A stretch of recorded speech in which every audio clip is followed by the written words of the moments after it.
What is going on, everybody? Welcome back to the Keep It Kula Podcast. My name is Jacqueline, and I have a very special guest joining me today. This guest grew up a huge Michael Jordan fan in the Bronx. She was such a fan that she even skipped school one day, because the Bulls beat the Knicks the night before, and she didn't have to deal with all her classmates. She even skipped her prom to attend the Bulls live at MSG. Moving on from her love for the Bulls, she grew up in New York, and while at Manhattan College, she was able to get jobs with MSG, CBS, and NBC News, among others. Clearly, her love for sports and hard work has paid off, as she is an Emmy award-winning journalist, a published author, currently an anchor with Asset TV, an announcer for United States Tennis Association, along many, many other titles.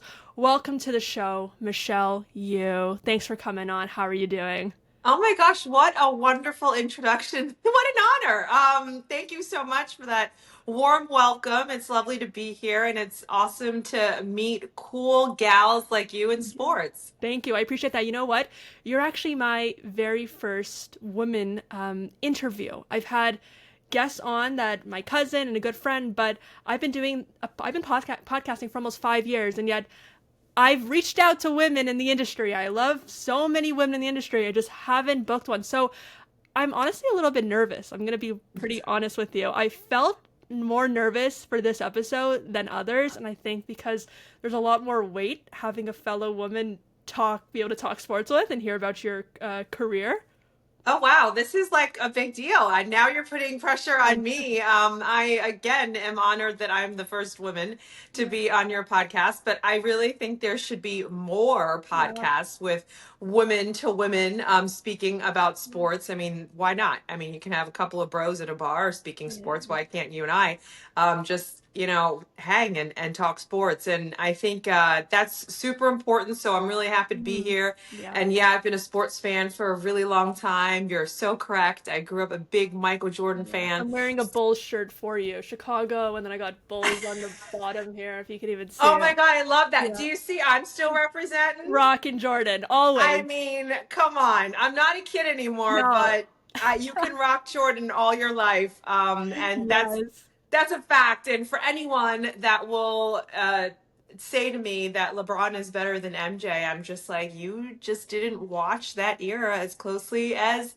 I did. So I don't know. We could talk about that for hours. I Oh, don't know if well, we have enough time to talk about that for I don't hours, think but so. That's a long debate. But why were you a Bulls fan? Was it a family thing of being of love, or were you kind of a bandwagon because Michael Jordan was the greatest basketball player in the world? well, it was a little bit of both. So Okay. I'm an only child. I had a cousin that was a huge Detroit Pistons fan. She loved Isaiah Thomas, Mm. and we used to. And I had an uncle who was a huge Laker fan Mhm. back then. Magic was on the team. Yeah. Larry Bird was on the Celtics, and Yeah. so it was a big era of basketball then. And MJ was just kind of starting out, and I just loved everything about him. I just loved his cockiness, his drive, his focus, obviously, his championship abilities, his talent. It was all so in awe-inspiring to me. I thought, wow, like he's just like an amazing, amazing athlete. And since I love sports, loved watching him. And while I don't, do things like skip my prom and go to Bulls games anymore, he doesn't play, obviously. I will tell you, in honor of that championship Bulls era, Mhm. I still go to the casino. I go to the roulette table. I put my 23, I put my 33 for Pippen, my Mhm. 25 for Steve Kerr, 7 for Kukoc. I still got the Bulls honoring going on in my life. Wow. So you're still a diehard Bulls fan, you'd say, even with this new squad of it's been a little bit shaky, I would say, the past couple of years with this Bulls squad. I know there's a lot of hype around Derrick Rose, but you guys haven't got anything done as of recent, No. unfortunately. Yeah, I have to say I haven't followed it as much as I did in the Mm. past. I'm a mom of 6-year-old twins now, so I Oh, have a yeah. little bit of a different priority path. But I still love sports, still follow tennis a lot. Yeah. We can get into that in a little bit, Yeah. but basketball kind of drove me into this industry as well as tennis. I Yeah. wanted to be a sportscaster because I wanted to meet Michael Jordan one day, and That that like was the cover the reason. team. That That was the was really dream. the reason. Because that was one of my questions. What led you to this? But one of the reasons why was because you wanted to be able to be in that environment, I guess, with Jordan. Yeah, I mean, who would like? I remember watching. There was a sportscaster. You're too young to possibly remember her. Her name was Bonnie Bernstein, I was born and 2001, so I may not know yeah, everybody. so she was the Bulls reporter, and Uh, I would watch every game, and I would say to myself, "Wow, like she has the best job on earth. She gets to watch the Bulls games, interview Michael and company, and get." Paid. And I said, that's the job I want. And I knew that that was something I probably couldn't ever do. I was a Chinese girl growing up in the Bronx. My mhm, parents were parents that didn't encourage me to become a journalist. So, it was an uphill battle in that sense, that, mhm. this was something I had to find my own way. And I'm glad I did. I unfortunately never got to interview MJ. I've interviewed Kobe. I've interviewed LeBron. I've interviewed a lot of the greats. But maybe they say never meet your heroes. I still have not met Yeah. MJ yet. Yeah, maybe not, but you know what? He's kind of back in the NBA world with he's working closely again with the sports world after being kind of in hiding for all these years. So never say never. It's there potentially. And so breaking into this industry, as you said, as a woman and as a Chinese woman, what was it like with, the way that the world works of how women in sports, Asian American women in sports. What was that like and the battles that you face getting to the person that you are in your career? Yeah, I'm not going to sit here and tell you that it was easy and snap your fingers and here you are. It was an uphill battle. I had to face a lot off the bat, by not even speaking, and that's because I'm a female, and that's because Mhm. I'm Asian. So add Asian female broadcaster into the mix. There was very few of us, and so there are people that before you even open your mouth already doubt you and think that you don't belong in the industry. So that was definitely a bit of a struggle, but I always say that makes you who you are, how you respond. And I wanted to make sure that I knew how to write, I knew my stuff. Quote, they say your stuff, know your knowledge, read the papers, read back then it was read the papers. Yeah. You guys are on the internet now, Yeah. but yeah, Scroll to Twitter. Yeah. you guys read X and go on your Instagram to get all your information, but we read newspapers back then, we read magazines, we made sure, and internet too. I'm not that old, but but we made sure that I was well versed in whatever I was covering, whenever I was studying. And so I was in college, and I would say internships are really, really important for anyone starting out in sports, whether you're a male or a female. Internships are the way to go. There's a lot more ways now to get discovered and to get Mhm. yourself to where you want to be, like what you're doing now with podcasts and things like that, which I think is fantastic. So there's more resources, but internships really help you grow, learn the business, learn the craft, learn what other people are doing and observing. And that's uh, what is the most important advice I would give Mhm. people wanting to start in this industry. And so I did a lot of internships. I worked at MSG Mhm. Networks. I actually, got to see a lot of Knicks games, cover a lot of Mhm. Knicks games, which was, really fun. I was a big NBA fan, and just kind of shadowed some of the broadcasters that were on MSG Networks, when I was growing up and seeing their craft. And I think being in New York City, being in the number one market in the country, you are, next to observing like the best. And, I was very lucky and blessed to be able to have done that. I started out as a researcher for a network called College Sports Network, which is now CBS College Sports Mhm. Network. It was sold. I was a researcher. So basically, I researched material for Michelle Beadle. And Greg Amsinger and Adam Zucker, all big names now in the industry, of course. And, I observed them, watched their craft, and, I networked, found a job for a very local cable station in New Jersey where they literally paid me $25 for the whole day, but I could make a resume tape. Like you could do a feature and a package, and you could like learn how to do a stand up and put something together. So it was really worth my while. It was like going to school on my weekends. But at the same time, I was learning how to do something. So I worked there, I think about 6 to 8 months, kind of learning, covering high school sports in the area, and was able to make a tape, like make a reel. And then there was an opening at New York One News, which is a really nice cable station here in New York. It's very big. It's in movies like in Elf and all that stuff. And Yes. so there was an opening for a local sports reporter. You would have to shoot your own stuff. They would give you a camera. You would have to go out there, shoot a game, shoot your own stand up. So I'm really learning from the ground up, doing all the things that I needed to do to, prepare myself for that next step. And it was amazing. I was in New York City covering high school sports, and I got the opportunity every now and then to go to a Yankee game and do a live shot from Yankee Stadium, which obviously is very cool, or at a Knick game or something like that. So slowly I worked my way up doing that, and then I auditioned. I got an agent, auditioned for a couple of networks. One was in Boston for Nesson, which is the home of the Red Sox. And then there was an audition at SNY, which is the home of the Mets. And funny story, I didn't get the job at Nesson because I mispronounced a name on a highlight, on a shot sheet, like Which with name? highlights. It was Clay Buchholz. And I don't know how I said it. I butchered it. And my agent called, and they're like, yeah, like you were great and they liked you and everything, but I don't think you know that much sports. You didn't say his name right. But I'm And sure if a man did it, they might give them of another course, chance. Yeah. of course. So I was bummed. Mm-hmm. And then a week later, I had that interview, that audition at SNY.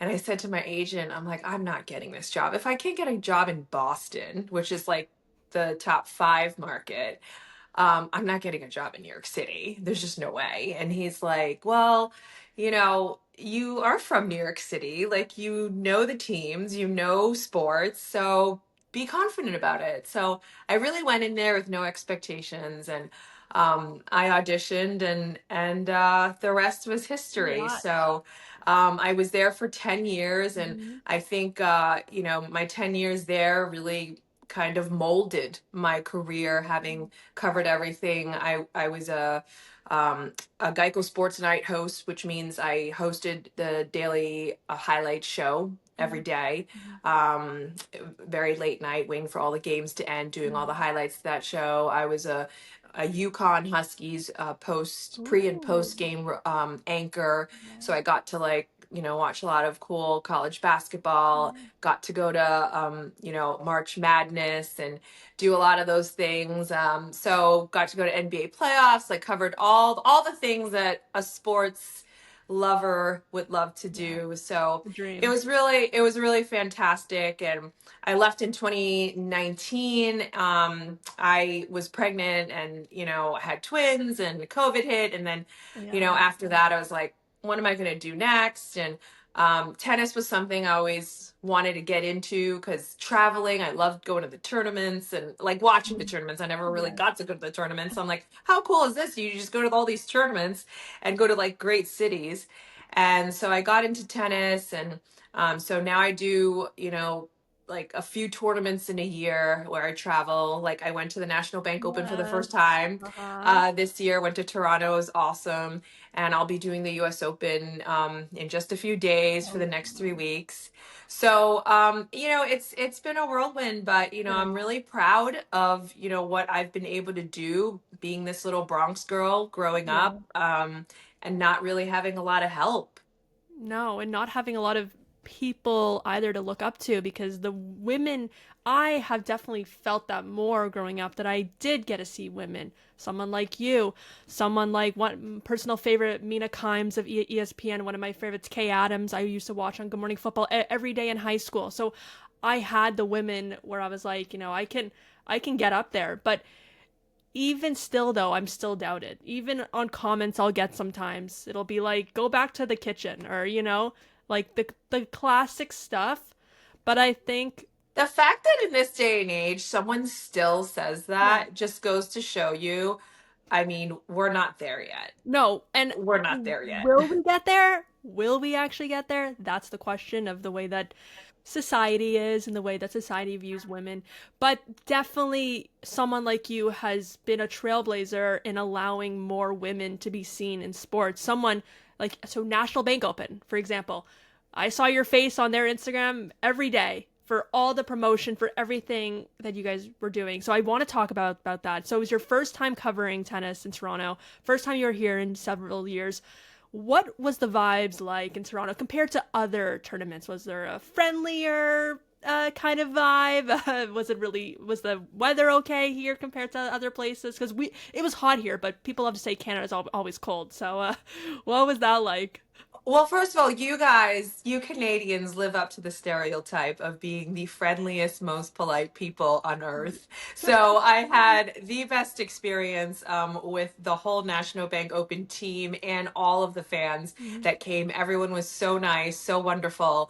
Sometimes not like that in New York. New York is all No. about the hustle and I bustle. love New So York. You see, I have a Giants poster there. I love New York, but very different from the Canadian folks. yes, very different. And you guys are so chill. There's certain things that I might stress about, and they're like, oh no, it's all good. We got it. So I learned a lot from you guys on how to just, take it down a notch, which sometimes we need in life now. So I had a great time.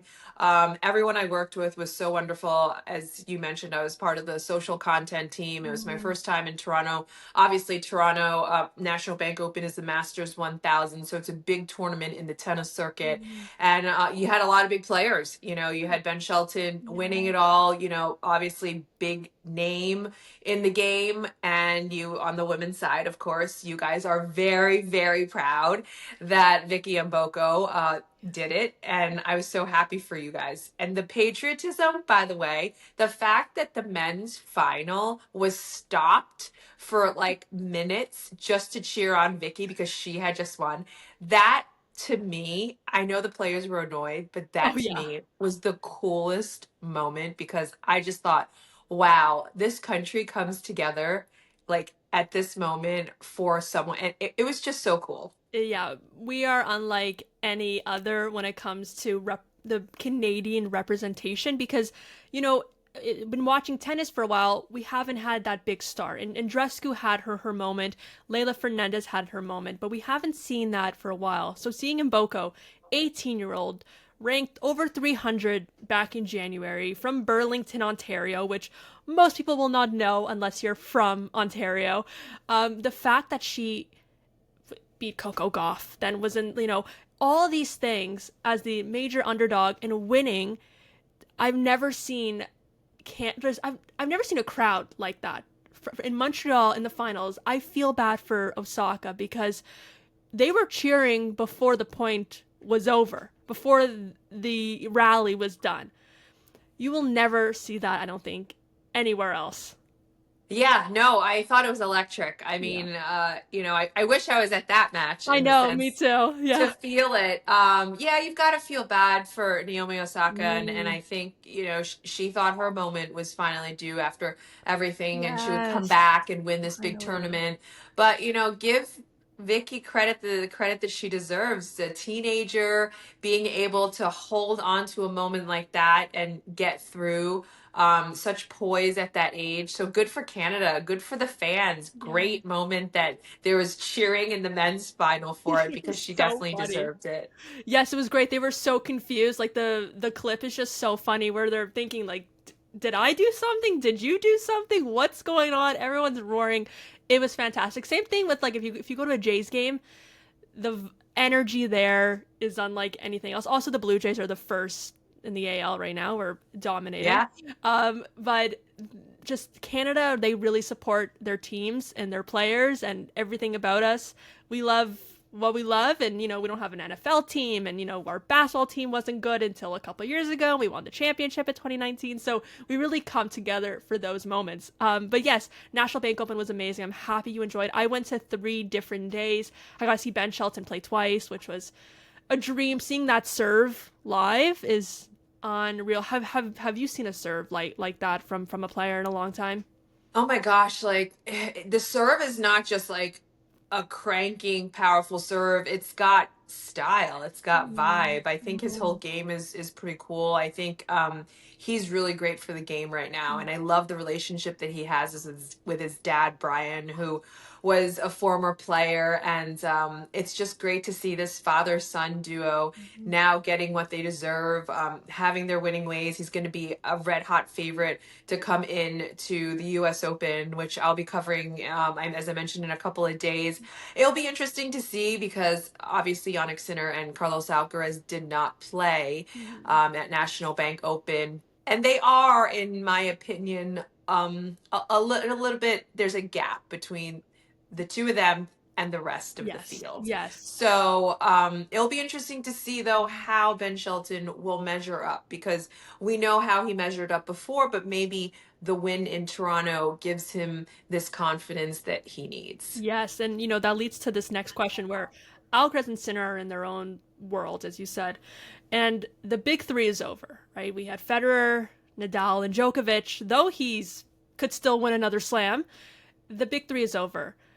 Will we see another big three join Alcaraz and Sinner? I've been saying for a while before National Bank Open that I think Shelton can be that third. If there will be a third, who can it be?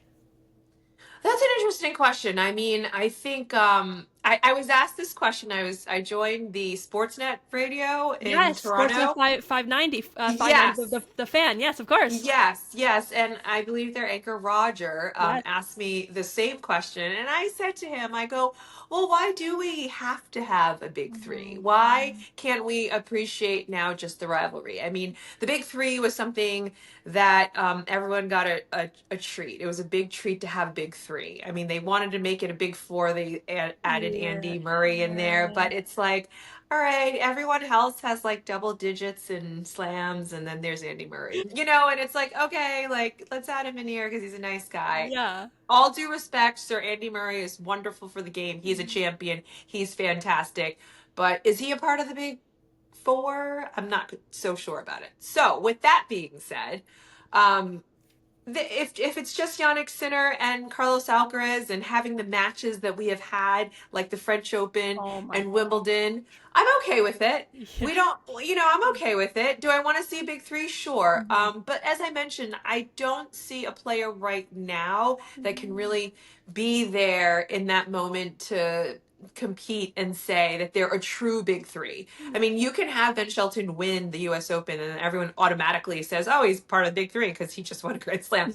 I don't think it works that way. I think you really have to prove yourself. I mean, you've got Alcaraz, I believe, who has 5, and Sinner has 4. So, you have these guys who have proven that, they can win multiple slams. Until you have a next player that comes on the scene that wins multiple slams, I think it's just still the Sinner and Alcaraz world right now, and I'm okay with it. Yeah, you know what? I'm okay with that too. With the French Open, we got to see arguably the greatest match of all time, the biggest, end of match upset where Sinner had it in the bag and Alcaraz came back. We're seeing beautiful tennis. And how do you compare this era of tennis to the Nadal, Federer, Djokovic golden days of tennis? Well, it was very different, because back then you had 3 different players with very different games, and you had fans who loved each of them for different reasons. You had the elegance, you had the just the elegance, the greatness, the championness of Federer. I mean, he's the most elegant player. You watch his footwork; he's like a ballerina. There's just something about watching him that makes tennis so regal, that the sport that it is. And then you have Nadal, who is the fighter. Everyone loved him. One of the reasons why I loved him so much is his fighting spirit. I mean, the guy never gives up. I mean, that's like, if I go on the tennis court and I'm down a set and like 40-15 down, 5-3, I'm like, all right, let's hang it up. What am I going to have for dinner? Yeah, But yeah.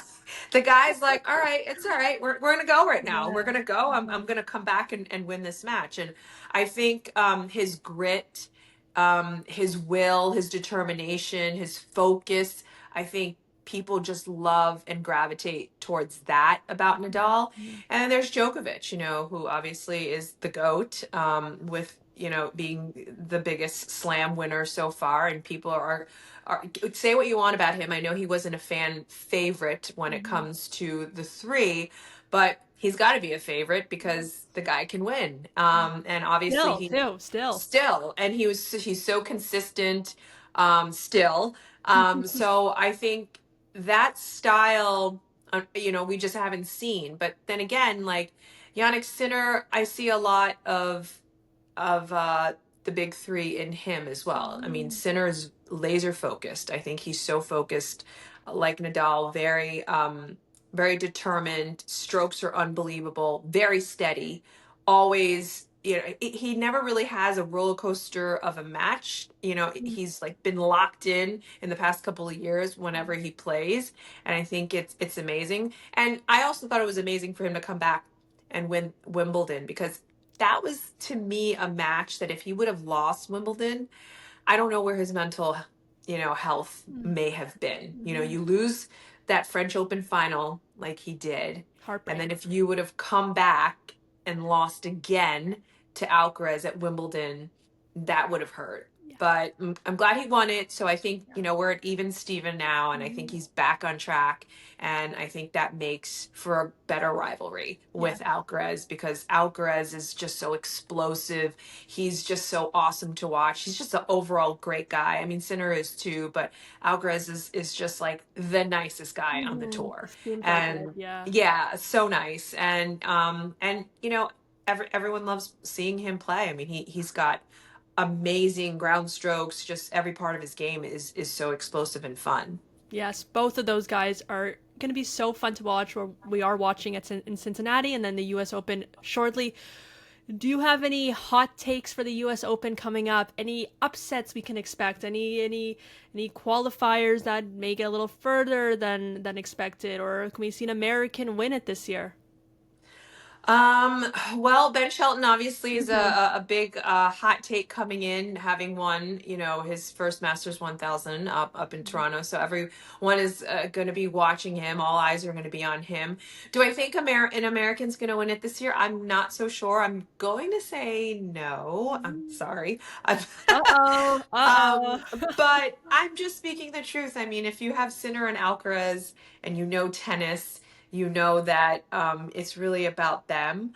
I think we saw at National Bank Open, we saw some great players, that could have a deep run. You've got some young Americans Mhm. making deep runs, like Alex Mickelson. He's, young, hungry. I believe he went to the quarters in Toronto.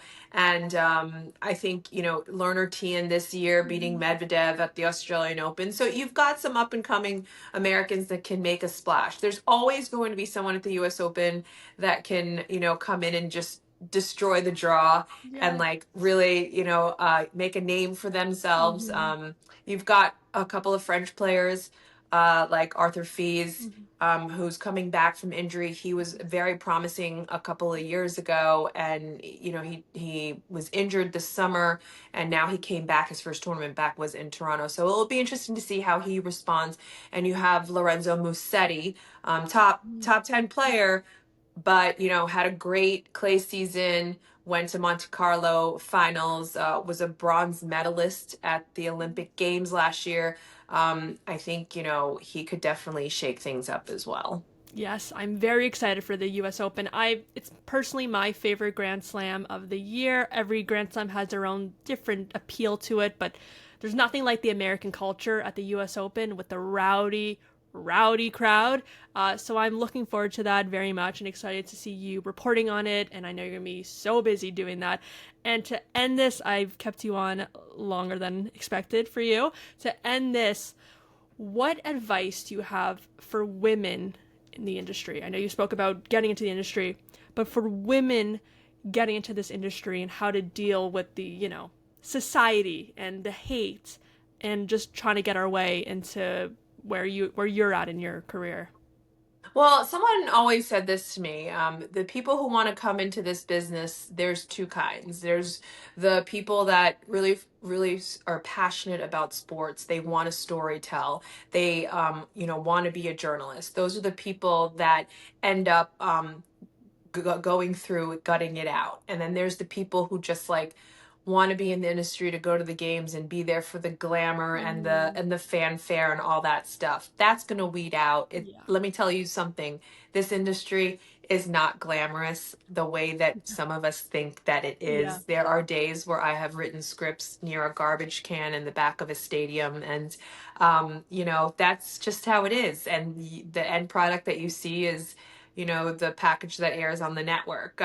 That's what you see, but what you don't see is the grind. And I think if you're willing to grind, if you're willing to tune out all the noise, then you're going to get to where you want to be. And there's going to be a lot of noise in this business. There's a growing number of there's a growing support, I should say. I think it's easier now for women because there are networks that only support women. There are networks that are shows on CBS that just is for women. The WNBA is getting a lot bigger now, and I think that's really great for us. So there's definitely a lot of growth, but we're not there yet. But we just need to tune the noise out, and I think learning to make mistakes is also another thing. It's okay to make mistakes. It's okay to mispronounce the name because Yeah. you know what?